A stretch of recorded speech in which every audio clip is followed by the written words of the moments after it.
The horror story part 2। तो आज हम आपको वैम्पायर्स की स्टोरी सुनाएंगे, वो भी दो वैम्पायरों की कहानियाँ। तो फिर चलिए बिना टाइम वेस्ट किए शुरू करते हैं आज की ये वीडियो।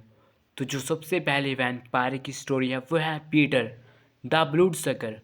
पीटर रगत चूसने वाला। सन 1700 के समय में वैम्पायरों और उनसे जुड़ी कहानियाँ या फिर घटनाएं बेहद प्रचलित थी। सन 1700 से सन 1730 के समय का ड्रैकुला का समय माना जाता है।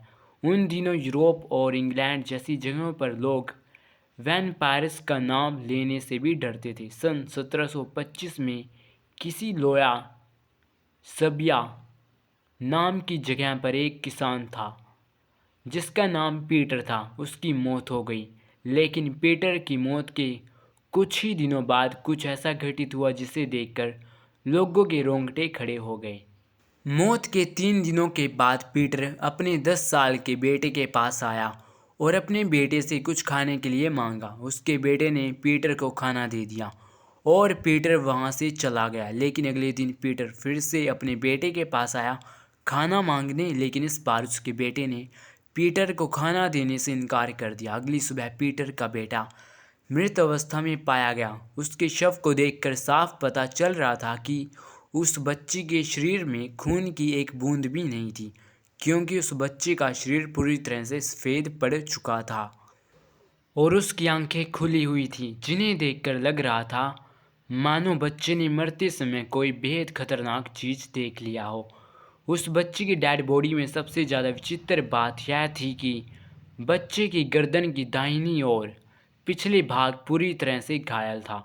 उसके घाव को देखकर ऐसा लग रहा था कि मानो किसी ने उस बच्चे की गर्दन को नोच खाया हो। इस मौत के बाद लगातार 9 दिनों तक बिल्कुल इसी तरह की मौतों का सिलसिला चलता रहा और उस गांव के लोगों के बीच खौफ इस कदर बढ़ गया कि गांव वालों ने वैम्पायर्स हंटर्स की सहायता लेने का फैसला किया। इन वैम्पायर हंटर्स ने जब सभी मौतों और उन सभी 10 लोगों की बॉडीज़ की जांच की तो पाया कि सभी मौतों के पीछे किसी पिशाच यानी वैम्पायर का हाथ था।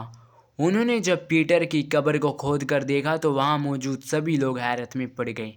उन्होंने देखा कि पीटर का मृत शरीर अभी भी बिल्कुल ताज़ा था और उसके कपड़े खून से भीगे हुए थे। पीटर की छाती में एक घड़ी रखी हुई थी और पीटर के मुंह में किसी पक्षी के पंख मिले।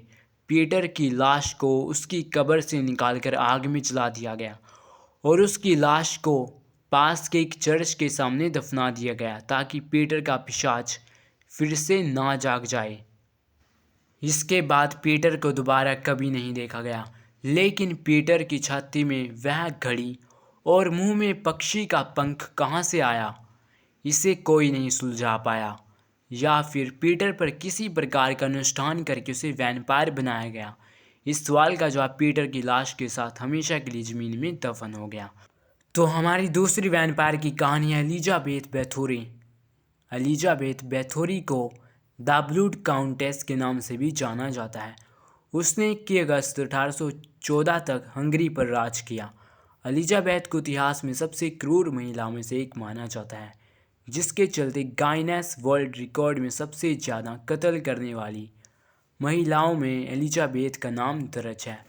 बहुत से इतिहासकारों का मानना है कि एलिजाबेथ एक जीती जागती वैम्पायर थी। वह लोगों को बहुत क्रूरता से मौत के घाट उतार देती थी।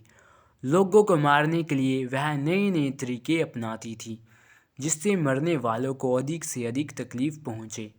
वह अपने शिकार को सुइयां और किल्लों से भी गोदती थी ताकि उनके शरीर से धीरे धीरे सारा खून निकल जाए और वह इंसान तड़प तड़प कर दम तोड़ दे।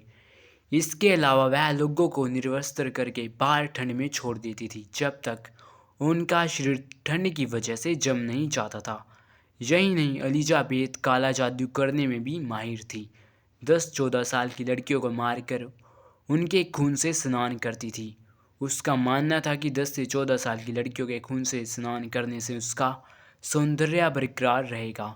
एलिजाबेथ की क्रूरता से तंग आकर अन्य राज अधिकारियों ने एलिजाबेथ को बंदी बना लिया और उसको अपने जीवन के आखिरी दिन जेल में गुजारने पड़े। 1614 में एक रात एलिजाबेथ ने अपनी जेल के पहरेदारों से शिकायत की कि उसे हाथों पर बहुत ठंड लग रही है और वह अपने हाथों को महसूस नहीं कर पा रही है।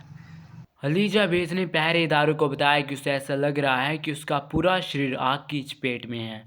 उसे असहनीय जलन का एहसास हो रहा है, लेकिन पहरेदारों ने एलिजाबेथ की सारी बातों को नज़रअंदाज कर दिया।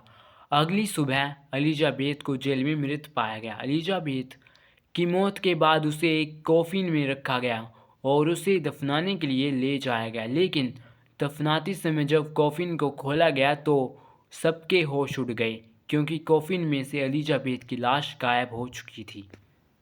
एलिजाबेथ की लाश गायब होने का कारण और रहस्य आज तक किसी को पता नहीं चला।